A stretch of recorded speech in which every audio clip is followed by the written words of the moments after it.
In my opinion, Dishonored is a 7 out of 10 game. It's above average, but not exceptional. There are websites like IGN and Metacritic that have given it a 9 out of 10, but I disagree. This game needed a lot more work for it to deserve that kind of score. If Arcane Studios really focused on stealth mechanics more, having better level design, and focusing on different abilities, this game could have potentially been a 9 or a 10 in my eyes.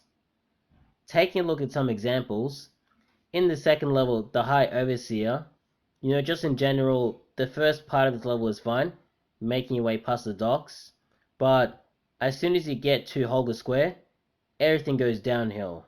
The game just becomes way too easy. I've mentioned in previous videos that the ledges really ruin this level because you don't really have to deal with any resistance. You don't have to go through the front door and deal with all the guards or the overseers that are all over the place. You just go straight to the High Overseer's office, hide under his table, and take him out. Now, the whole point of this level is to get his black book, but the game does give you some options. You can choose to poison him. You can also choose to poison Captain Kerno, that's also there. Or you can save Captain Kerno and then just poison the High Overseer. Or you can actually brand him, keeping him alive, but he actually gets dismissed as an Overseer. So, that part of the game is quite good. Like, obviously, the motto of the game is to give you options, and they actually do give you options. But once again, these options, they're way too easy to achieve. If you had 4 targets or 4 ways of completing this level, all of them would be super easy. In terms of difficulty, this level is probably like a 1 out of 10. If you were to remove the ledges, this level would probably be about a 7 or an 8 in terms of difficulty. The level of difficulty actually increases just by removing one simple thing in the game, and that's something that they got completely wrong during development. And I'm not sure how they missed this because I'm sure they would have play tested the game, they would have done all this stuff, they would have made sure that they would have covered all the angles, but I guess they missed this. Alright, taking a look at the second level, Ladyball's Last Party. The first part of this level is quite easy. There are, obviously tall boys walking around, but once you learn how to deal with them, it's not too bad. So, in the actual house, you've got all these guards around. You've got overseers with music boxes, which are pretty tough to deal with because the overseers with the music boxes, once they start using those music boxes, you actually can't use your powers, excuse me, which means that all you have is your pistol, your crossbow, and your sword. And on top of that, the music boxes actually do continual damage to you. So that's something you have to worry about. But, in this level, what you have to do is you have to take out the Boyle sister, who is a mistress to the Lord Regent. So you kind of have to go undercover and you have to try and figure out which Boyle sister is which so that you can actually take out the right one. Or what you can do is you can actually take out all 3 sisters so that you actually make sure they actually take out the target you need to. Um, or what you can do is you can actually go and talk to certain people. There's actually certain individuals that you can talk to get enough information to be able to decipher which sister is which I think is absolutely brilliant level design. It's absolutely exceptional, and I really commend Arcane Studios for designing a level like this. But once again, the problem with this level is that it doesn't take too much effort for you to figure out which sister is which. All you have to do is talk to 2 individuals, and that's it. The level's done. You have the sister you want, you can take her out, and the level's over. Now, you can probably say that, well, even once you figure out all this information, you can't just take out the royal sister right away because there's all these guards around, and you'll probably be taken out as well. Now, that is true, and I've made that mistake in the past myself, but, to solve that problem, all you have to do is once you figure out which sister is the actual boil sister you need, go and talk to her, take her upstairs, and then take her out, and the level's done.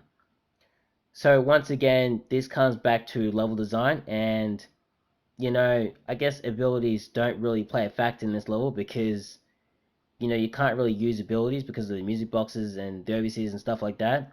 But I guess that goes to show more that you don't really even need abilities in this level because you know it's just not you just don't really need it, and I think that's something that they should have worked on.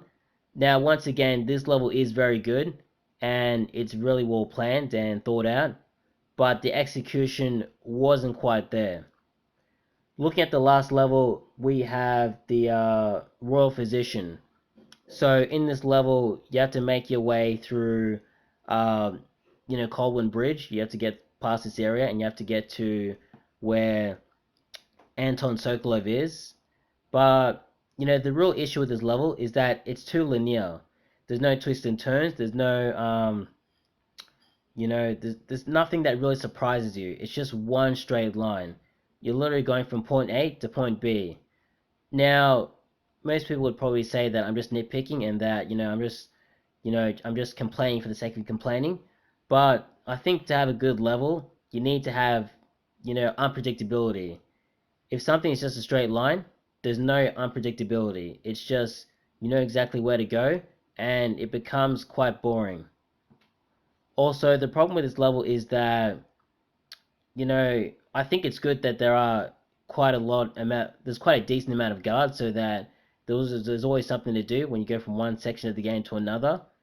But there are other sections of the game where things are poorly laid out.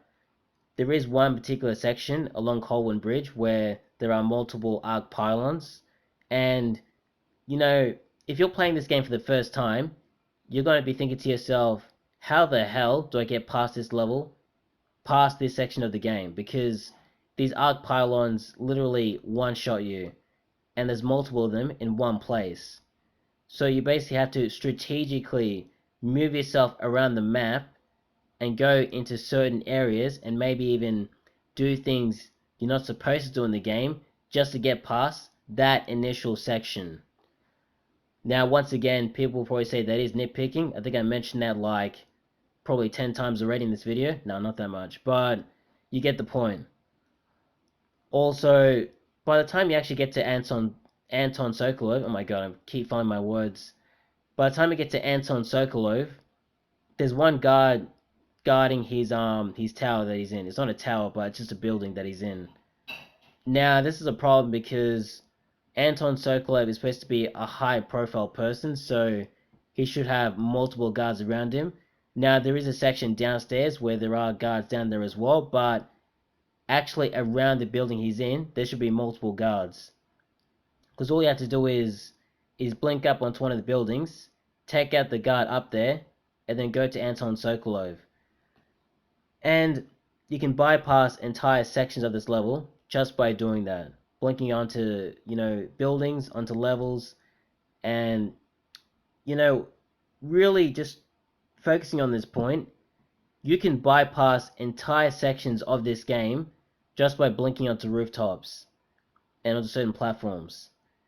And that's something I really want to highlight because this game, once again, could have been a whole lot better if they really would have focused on level design.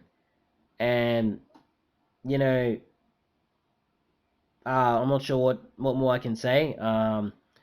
Obviously, it could have really been a 9 or a 10 game, but I feel like in development they really didn't execute a lot of things that well. They had a lot of good ideas, but just didn't really nail it. And that's about it.